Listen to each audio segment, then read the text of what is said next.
Karimnagar traffic పోలీసుల వైఖరి మీద ఈ వీడియో చేస్తున్నాను. మరి ఈ వీడియోలో ఉన్న విషయాలు మీకు యథార్థమని భావిస్తే తప్పకుండా అందరూ కూడా సపోర్ట్ చేయాలని, స్పందించాలని కోరుతున్నాను. కరీంనగర్ పోలీస్ హెడ్ క్వార్టర్స్ ఆవరణలో చాలా షటర్లు, మరి బట్టల షాపుల కొరకు, సెల్ ఫోన్ల షాపుల కొరకు మరియు లెదర్ బ్యాగులు బిజినెస్ చేసేవారికి కిరాయి ఇవ్వడం జరిగింది. అలాగే పీకాక్ రెస్టారెంట్ కూడా వాళ్ళు కిరాయి ఇవ్వడం జరిగింది. ఈ కిరాయిలన్నీ కూడా పోలీస్ హెడ్ క్వార్టర్స్కి వెళ్తున్నాయి.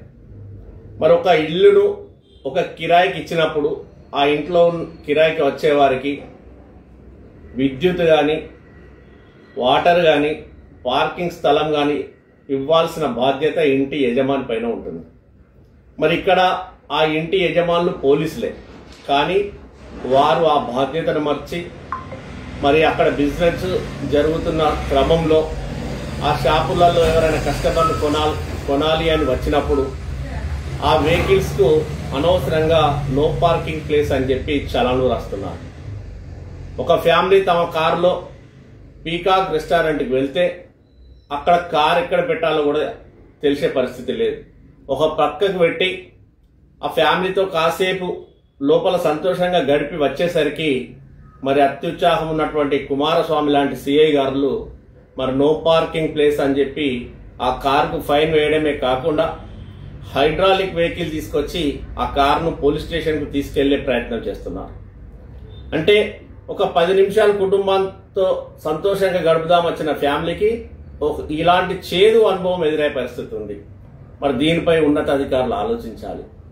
ఒకవేళ అక్కడ మీకు పార్కింగ్ సౌకర్యం కల్పించే పరిస్థితి లేకపోతే ఆ షటర్లను క్లోజ్ చేయాలి.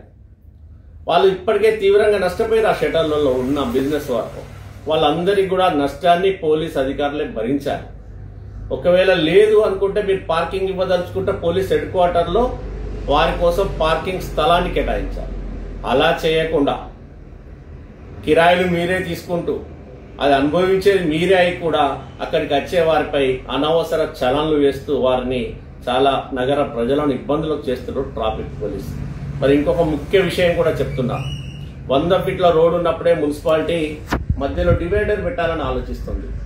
కానీ పెద్ద పెద్ద బట్టల షాపుల మెప్పు పొందాలని ట్రాఫిక్ పోలీసు వాళ్ళు 50 ఫీట్ల రోడ్డు, 60 ఫీట్ల రోడ్డుకు మరి 2 ఫీట్ల వెడల్పున్నటువంటి స్టాపర్లను ఇక్కడ నుండి అక్కడ దాకా 1 కిలోమీటర్ పొడవున ఆ స్టాపర్లను పెట్టి మరి అక్కడ ఒకటి ప్రయాణికులందరికీ ఇబ్బంది కలిగిస్తూ ఉన్నారు. మరి అలా వెళ్తున్నప్పుడు ఒక ఆటో వెళ్తే ఆటో వెనుక కారు వెళ్లాల్సిన పరిస్థితి, ఆటో పక్క నుండి కారు వెళ్లే పరిస్థితి లేదు. ఎందుకంటే ఈ స్టాపర్ల వలన అటు పక్కకు జరిగే పరిస్థితి లేదు. అంటే ఈ విధంగా పెద్ద పెద్ద బట్టల షాపుల కోసం ట్రాఫిక్ పోలీసు వాళ్ళు కృత్రిమంగా ట్రాఫిక్ క్రియేట్ చేస్తూ ఉన్నారు. ఈ సమస్య కృత్రిమ ట్రాఫిక్ సమస్య క్రియేట్ చేసేది వాళ్ళే.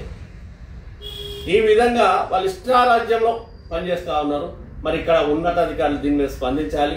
మరి గ్లోబల్ సమ్మిట్ ఈ 8-9 తారీఖులో జరిగే క్రమంలో మరి ఇప్పుడే మేము వెళ్ళి ఇక్కడ ఉన్నతాధికారులకు కానీ ముఖ్యమంత్రికి కానీ ఈ విషయం తెలియచేయాలి అని అనుకున్నాము. కానీ ఇప్పుడు ఉన్నటువంటి పరిస్థితుల్లో ఆ మీటింగ్ సమావేశంలో బిజీ ఉన్నారు కనుక మరి వారికి ముఖ్యమంత్రి గారికి, డిప్యూటీ సీఎం గారికి, డీజీపీ గారికి మరి ఎక్స్ ద్వారా పోస్ట్ చేయడం జరిగింది.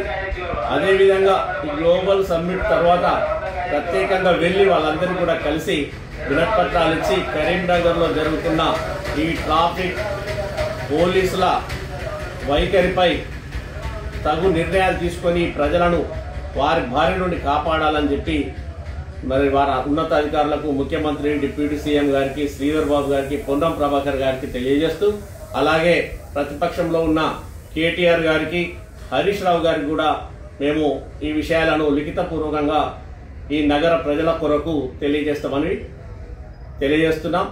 మరి ఇప్పటి వరకు నష్టపోయిన వాళ్ళందరి కోసం, ఆ బిజినెస్ వాళ్ళ కోసం ఉన్నతాధికారులు ఆలోచించాలి.